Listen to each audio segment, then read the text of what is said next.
Moi, je m'étais préparé un petit topo quand même, pour expliquer que toutes les villes ou tous les endroits ne sont pas les mêmes. Ça dépend un petit peu des investissements, notamment municipaux, qui sont faits en direction du sport. À Nanterre, on a quelque chose comme 20 000 personnes qui sont licenciées. 8 300 sportifs qui sont dans le club omnisport de l'entente sportive de Nanterre, pour donner une échelle.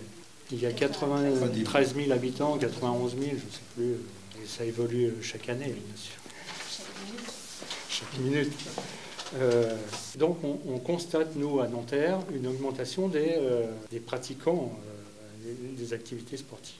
Je tiens à rappeler ce que dit Patrick Jarry, le maire de Nanterre, qui dit « Je souhaite, moi, que la ville elle soit toujours mieux populaire ». Le sport à Nanterre, il est très, très, très populaire.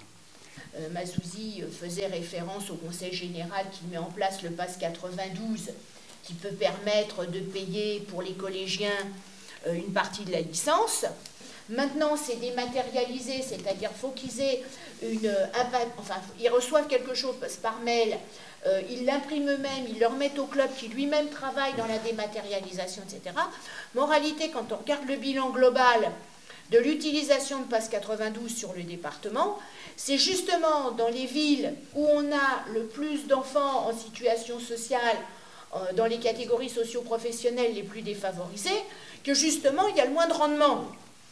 Donc ça pose la question de comment il y a une mise en place rigoureuse pour contribuer à ce que la place de la République, la place de l'État, joue réellement son rôle, et qu'on ne pense pas que le sport peut s'auto-alimenter par sa propre pratique, sachant que le sport professionnel qui s'alimente directement sur les amateurs.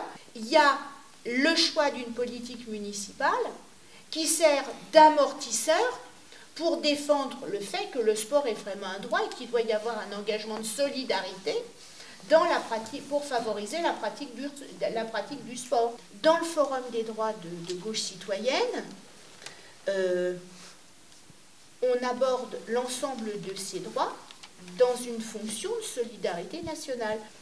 Le sport est un droit et ne peut s'appliquer qu'à partir du moment où on ne pense pas que le sport finance le sport et que c'est une boucle exclusivement fermée, sans apport extérieur.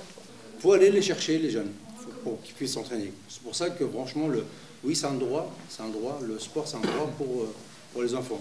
Le sport, c'est la santé.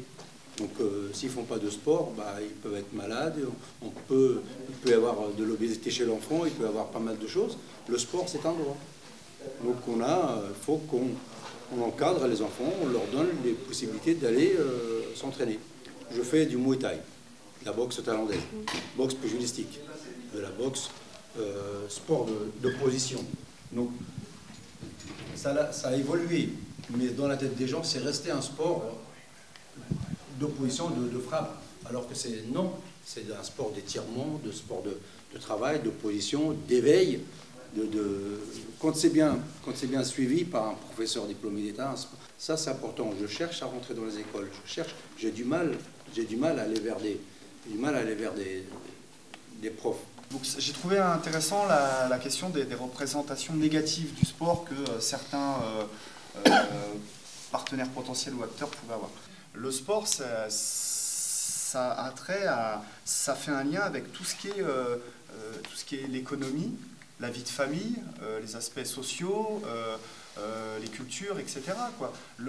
Pourquoi on réfléchit la place du sport à Nanterre, l'activité à Nanterre, c'est aussi pour que des enfants soient en activité et que donc les parents aussi puissent avoir des activités bien à eux. C'est aussi ça. Il faut remettre en avant, et c'est ce que vous suggérez derrière votre intervention, d'autres logiques économiques, parce qu'il y en a une qui l'a emporté. Mais dans les principes économiques, il n'y a pas que le principe de l'économie de marché, c'est-à-dire j'ai de la monnaie et je peux acheter telle ou telle chose ou pas. Il y a le principe de la redistribution. Et donc, il y a des richesses qui s'accumulent quelque part, donc en l'occurrence dans le football professionnel aujourd'hui, et que cet argent-là, malgré la taxe Buffet, hein, malgré tout qui a été mise en place, il n'est pas redistribué dans les clubs. Ça pose le problème de l'État et de la Fédération française de foot en l'occurrence. Pour l'anecdote, l'histoire,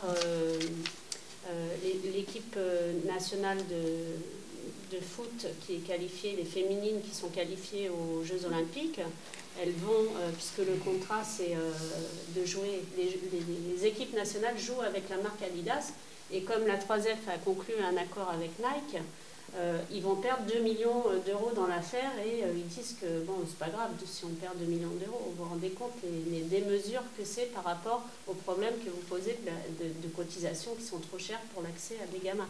Il y a des vrais problèmes comme ceux que tu dis, mais aussi celui que vous avez évoqué au départ, parce que de toute façon, il y a aussi des obstacles culturels, au-delà du fait qu'il y ait des obstacles financiers. On ne vient pas spontanément dans une association sportive. Tout le monde ne vient pas spontanément. Donc comment on va les chercher? Comment on va chercher les jeunes dans les quartiers?